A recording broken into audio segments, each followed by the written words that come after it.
बहुत पुराने समय की बात है। विक्रमगढ़ नाम का एक राज्य हुआ करता था। उस राज्य के राजा की दो रानियां थीं। बड़ी रानी थोड़ी सावली थी लेकिन छोटी रानी बहुत सुंदर थी। इस वजह से राजा छोटी रानी से अधिक प्रेम करता था और उसकी हर बात भी माना करता था। एक दिन छोटी रानी ने राजा से बड़ी रानी की शिकायत कर दी। छोटी रानी की बात सुनकर राजा बड़ी रानी से काफी नाराज हो गया। दुखी होकर बड़ी रानी महल छोड़कर जंगल की तरफ चल पड़ी। चलते चलते रास्ते में एक नदी पड़ी। नदी के किनारे एक अनार का पेड़ था।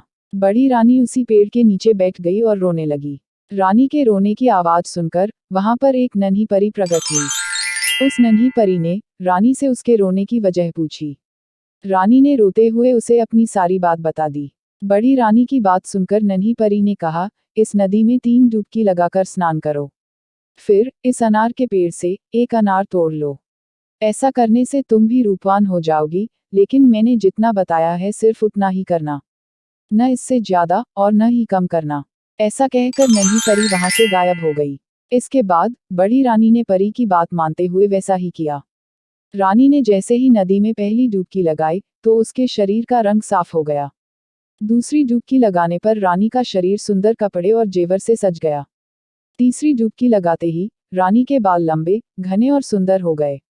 अब बड़ी रानी बहुत ही सुंदर हो गई थी। इसके बाद जैसा नन्ही परी ने कहा था, नदी में 3 डुबकी लगाने के बाद रानी ने अनार के पेड़ से एक अनार तोड़ लिया। तोड़ते ही वह अनार फूट गया और अनार के सारे बीज सैनिक बन गए। उन सैनिकों ने एक पालकी तैयार की और उसमें बड़ी रानी को बैठाकर उसे राज्य में वापस पहुंचा दिया। राजमहल पहुंचकर बड़ी रानी ने राजा से नन्ही परी वाली सारी घटना बता दी। अब राजा को अपनी हरकत पर पछतावा होने लगा और गुस्से में आकर इस बार छोटी रानी को भी महल से बाहर निकाल दिया। जब बड़ी रानी राजा को नन्ही परी की घटना बता रही थी, उसी समय छोटी रानी छुपकर ये सारी बातें सुन रही थी और महल से बाहर निकलने पर वह सीधे उसी नदी के किनारे वाले अनार के पेड़ के नीचे बैठकर रोने लगी। छोटी रानी के रोने की आवाज सुनकर नन्ही परी फिर से वहां प्रकट हो गई और रानी से उसके रोने की वजह पूछी। छोटी रानी ने झूठ बोलते हुए नन्ही परी को बताया कि बड़ी रानी के कहने पर राजा ने उसे महल से बाहर निकाल दिया है। यह सुनकर नन्ही परी ने छोटी रानी से भी कहा कि पहले इस नदी में 3 बार डुबकी लगाओ, फिर इसी अनार के पेड़ से एक अनार तोड़ लो, लेकिन न इससे ज्यादा करना और न इससे कम करना। ऐसा कहकर नन्ही परी वहां से फिर गायब हो गई।